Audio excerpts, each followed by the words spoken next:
जय सिया राम, जय श्रीमन नारायण। आज मैं आप लोगों को ऐसी चीज़ें बताने वाला हूँ कि जिससे आपके धनवान पति होने का योग्य क्या होता है और किस तरह से कुंडली में बनती है। और ऐसी ऐसी चीज़ों को अगर आप जानकारी प्राप्त करना चाहते हैं तो आप हमारे चैनल पर जाइए और चैनल को सब्सक्राइब कीजिए, बेल आइकन को प्रेस कर लीजिए ताकि हमारे आने वाली हर वीडियो की नोटिफिकेशन आपको सबसे पहले प्राप्त हो। तो मित्रों, मैं आप लोगों को बता रहा हूं, उसे ध्यान पूर्वक सुनिए। यदि आपके 11th हाउस का मालिक यानी कहें तो 11वां घर में जो राशि बैठी हो, उस राशि का स्वामी यदि धन भाव के राशि के स्वामी के साथ धन भाव में बैठ जाए तो कहा गया है कि ऐसे जातक का जो पति होता है या जातिका का जो ससुराल होता है या जातक का जो ससुराल होता है वो बहुत ही समृद्धशाली ससुराल होता है, हर चीज से परिपूर्ण होता है। पहला नियम तो ये कहता है। दूसरा नियम कहता है कि यदि आपके भाग्य भाव का मालिक यानी भाग्य भाव में जो राशि बैठा हो, उस भाव का मालिक अगर आपके सप्तम भाव से संबंध बनाता हो या सप्तम भाव के राशि के साथ स्वामी के साथ सप्तम भाव में बैठा हो तो भी धन योग का निर्माण होता है।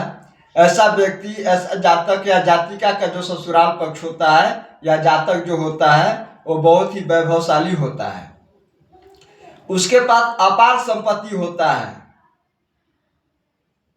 अब तीसरी जो योग बनता है वो योग बनता है कि यदि आपका धन भाव का स्वामी का संबंध यानी धनेश जो आपका सेकेंड हाउस हो गया, सेकेंड हाउस में जो राशि बैठी है, उस राशि का स्वामी अगर आपके सप्तम भाव में बैठता है और सप्तमेश के साथ में संबंध बनाता है तो कहा गया है कि वैसा जातक का ससुराल बड़ा ही समृद्धशाली घर में होता है और उस जातिका का ससुराल पक्ष बहुत मजबूत होता है और उसका पति अपार धन का मालिक होता है। ऐसा व्यक्ति राजा की तरह राज करता है। और यहाँ पे एक और सूत्र ये कहता है कि अगर आपके लाभ भाव का स्वामी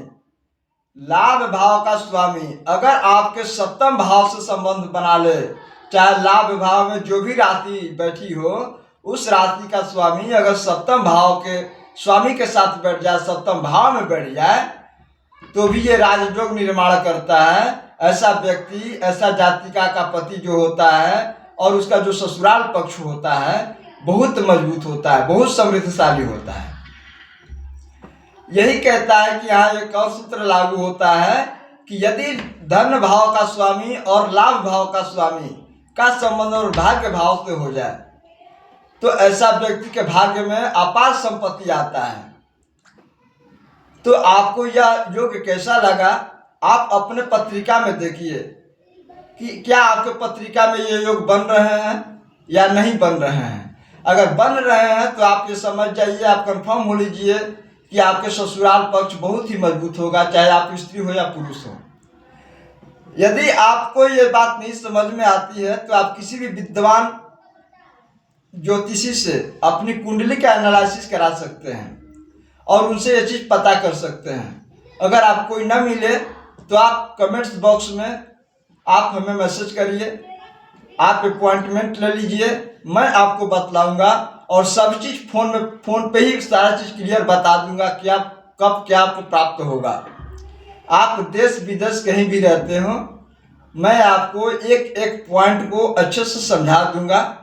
और अगर आपको ये वीडियो अच्छी लगी है तो आप अपने शेयर कीजिए और लोगों के साथ में कमेंट्स कीजिए, लाइक कीजिए। हर हर महादेव, जय सिया राम।